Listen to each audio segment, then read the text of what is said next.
Selamlar. Bugün aşırılıklarımızdan bahsedeceğiz. Kendine eksik olan bir şeyi yerine doldurmak, tamamlamak ister ya kişi, kötü bir özelliği başka bir etkiyle yok etmek için aşırı telafi yapar.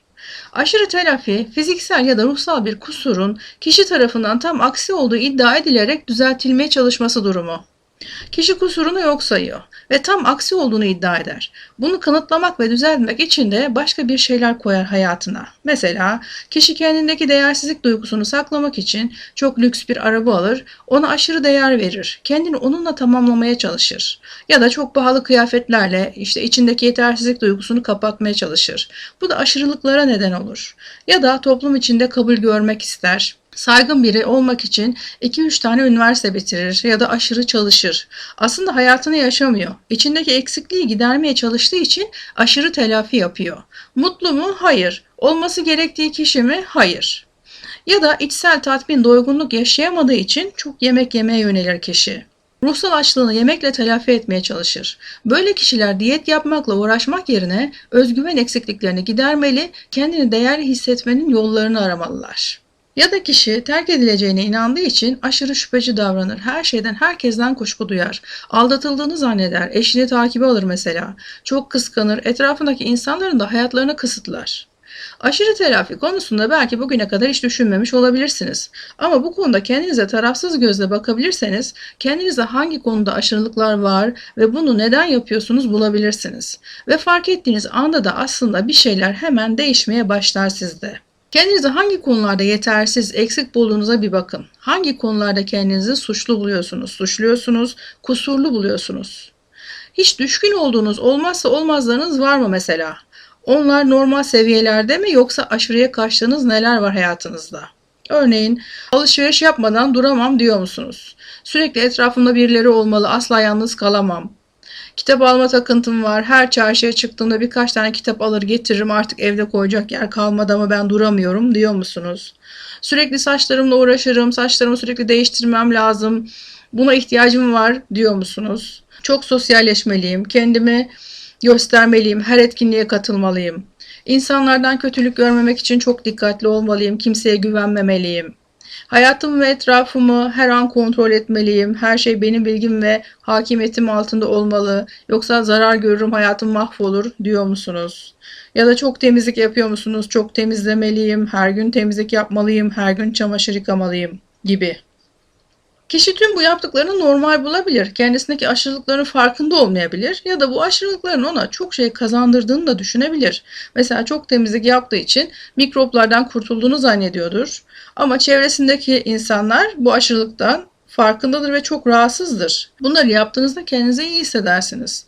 Çünkü çocukluğunuzdan gelen değersizlik, yetersizlik, suçluluk, utanç gibi duygularınız vardır altta yatan ve bunları telafi etmeye çalışırsınız. Belki de bunları yapmasanız o ağır rahatsız eden duyguların altından kalkamazsınız. Ama böyle yaşamaya devam ederseniz bir zaman sonra artık yaptıklarınız bu rahatsızlık veren duyguları bastırmaya yetmeyecek.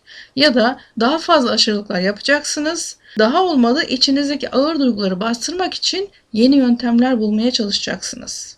Aşırı telafide bir doyum yok. Hep daha fazlasını yapmak istiyor insan. Daha fazla yemek yemek, daha fazla alışveriş yapmak, daha fazla kendini kanıtlamaya çalışmak gibi. Ve bunlar da kişiyi tabii çok yorgun bırakıyor. Mutsuz, tükenmiş hale geliyor.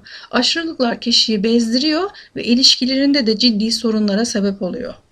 Bir karı koca vardı tanıdığım. Erkek sürekli kitap alıyordu. Evde bütün odalar kitaplarla kaplıydı. Ve adam parasının çoğunu buna harcıyordu. Bu konuda yardım almayı da reddetti. Bunun normal bir durum olmadığını da kabul etmedi. Sonunda ne oldu? Kadın çocuğunu da aldı, evi terk etti, boşandı. Bir yuva böyle gereksiz yere bozuldu, dağıldı gitti. Çözüm için neler yapmalı? Kişinin hayatındaki fazla olanları kendisine gösterip bunları hayatından çıkarması gerektiği kişiye öncelikle bir anlatılmalı. Günlerini, aylarını, vaktini neler için harcıyor? Hayatının önceliği olan ve vaktini, parasını harcadığı bu şeyler gerçekten önemli mi ve bunu neden yapıyor? Ulaşmak istediği değerler ne? Asıl istediği ne bu kişinin bunları yaparken? İstediği şey ne? Bazen kişi aşırılıklarını gösterince ve bu aşırılıklar yüzünden hayatında başka güzelliklere yer kalmadığını, etrafındaki insanların bundan şikayetçi olduğunu anlatınca kişi bu alışkanlıklarını törpüleyip başka uğraşlara yönelebiliyor. Bir şeye aşırı düşkünlük gösterdiği zaman da kendine hakim olmasını öğreniyor. Ya da kişinin bu aşırılıkları kendisini rahatsız ediyor artık. Dayanılmaz hale geliyor. Kendisi kurtulmak istiyor. Ve gerçeklerle yüzleşmek, bunu neden yaptığını öğrenmek için hazır hale geliyor. Kesin çözüm için kişinin bu aşırılığı neden yaptığını bulabilmek, buna neden olan çocukluk travmasını çözmek lazım. Çünkü bu aşırı telafinin altında mutlaka bastırmak istediği, rahatsızlık veren duygular var. Suçluluk duygusu gibi, utanç gibi, değersizlik gibi duygular var. Bu sorun kendinizdeyse ya da yakınınızdaysa ikisini de çözüme kavuşturabilirsiniz. Sormanız gereken soru, altındaki rahatsız eden duygu ne? Kişiye hakim olan acıtan bir duygu var, içeride sıkışıp kalmış, en ufak bir kötü olayda su yüzüne çıkıyor. Bu duygu ne? Ne zaman başladı bu telafi? Hangi olaydan sonra oldu? Ulaşmak istediği asıl değer, duygu ne? Gerçekten istediği ne? Eğer hangi olaydan, travmadan sonra başladığını bulabilirseniz, gözlerinizi kapatıp o size kötü hissettiren olaya gidin. Derin nefes alın. Kendinizi görüp konuşun onunla. Büyük, şimdiki haliniz olayı yaşayan küçük sizle konuşacak. Böyle hissetmesine gerek olmadığını söyleyin ona. Suçlu hissediyorsa suçlu olmadığını kanıtlayın. Ona sarılın. Omzunuzda ağlamasına izin verin. Değerli olduğunu ve sevildiğini hissetsin.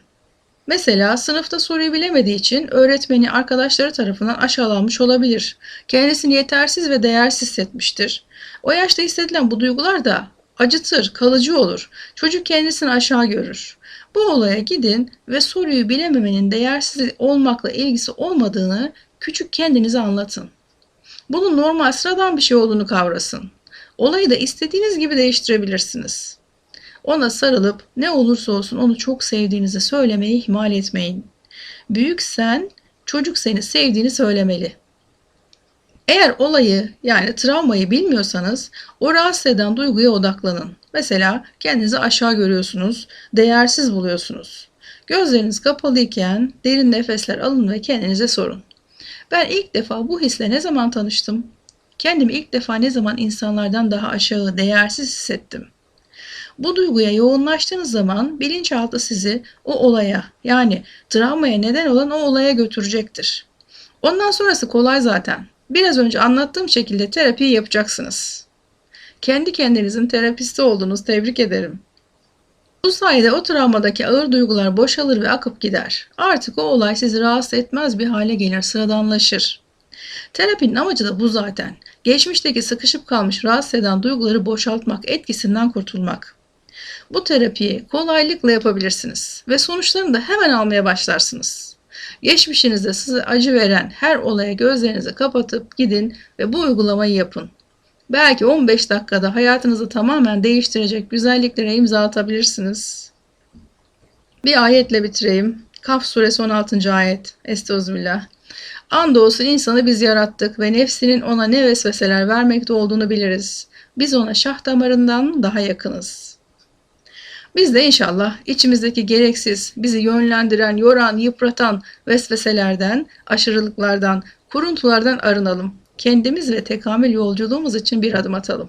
Şimdilik bu kadar. Allah'a emanet olun. Selamlar.